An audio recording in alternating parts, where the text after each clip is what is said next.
hindi mo pa naririnig ang kwentong ito. Noong 1985, isang batang aktres ang nawala ng walang bakas.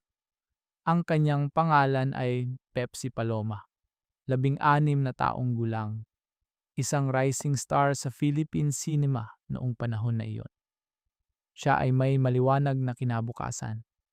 Maraming pelikula ang naghihintay sa kanya.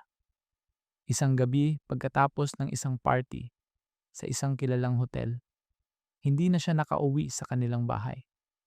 Ang kanyang pamilya ay nag-alala ng husto. Pero wala silang ideya kung ano ang kakilakilabot na nangyari sa kanya. Pagkalipas ng ilang araw, natagpuan ang kanyang katawan sa isang hotel sa Quezon City. Siya ay ginahasa ng paulit-ulit at pagkatapos ay pinatay. Ang kanyang katawan ay puno ng mga pasa at sugat. May mga bakas ng paglaban sa kanyang mga braso at leeg. Ang kaso ay agad na naging headline sa buong bansa. Ang mga tao ay nagalit at nagulat sa brutalidad ng krimen. Isang batang aktres na may maliwanag na kinabukasan ay biglang nawala ng walang dahilan. Habang iniimbestigahan ng pulisya ang kaso, lumabas ang mga pangalan ng mga sikat na personalidad. May mga witness na nagsabi na nakita nila si Pepsi kasama ang ilang kilalang lalaki noong gabing nawala siya. Ang mga lalaking ito ay mga sikat na komedyante at personalidad sa showbiz. Ang publiko ay nagalit nang husto nang lumabas ang mga pangalan. Maraming protesta ang ginanap sa harap ng mga istasyon ng pulisya. Ang mga tao ay humihingi ng hustisya para kay Pepsi Paloma. Ang isa sa mga pangunahing suspect ay isang kilalang komedyante at ang kanyang mga kasamahan. May mga witness na nagsabi na si Pepsi ay pinilit na uminom ng alak hanggang sa lasing na lasing siya. Pagkatapos ay dinala siya sa isang kwarto sa hotel. Doon siya ginahasa ng paulit-ulit ng ilang lalaki.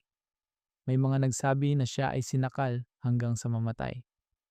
Ang mga detalye ay nakakagulat at nakakagalit sa publiko. Ang kaso ay naging isang malaking iskandalo sa buong bansa. Ang publiko ay nagalit ng husto. Maraming artista at personalidad ang nagsalita laban sa mga sospek. Ang pamilya ni Pepsi ay naglaban para sa hustisya. Pero sa kabila ng lahat ng protesta at galit ng publiko, ang kaso ay hindi nakarating sa hustisya na nararapat. May mga nagsasabi na may mga makapangyarihang tao ang sangkot at tinakpan ng kaso.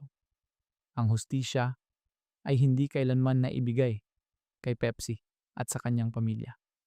Hanggang ngayon, ang kaso ni Pepsi Paloma ay nanatiling isang malaking tanong sa kasaysayan ng Pilipinas. Maraming teorya ang lumabas tungkol sa totoong nangyari sa gabing iyon. May mga nagsasabi na si Pepsi ay pinatay dahil alam niya ang isang lihim. May mga nagsasabi na ang mga suspect ay may malalaking koneksyon sa politika at showbiz kaya hindi sila naiimbestigahan ng maayos. Ang kaso ay nanatiling bukas at walang hustisya. Ito ang kwento ng isang batang aktres na may maliwanag na pangarap na biglang nawasak sa isang gabi. Isang paalala na kahit ang mga sikat at may talento ay hindi ligtas sa karahasan. Isang kaso na hindi natin dapat kalimutan. Isang trahedya na yumanig sa buong bansa. Salamat sa panonood. Kung gusto mo pa ng mga ganitong kwento, i-like at subscribe ka na. At huwag kalimutang i-on ang notification bell para sa susunod nating video. Hanggang sa muli.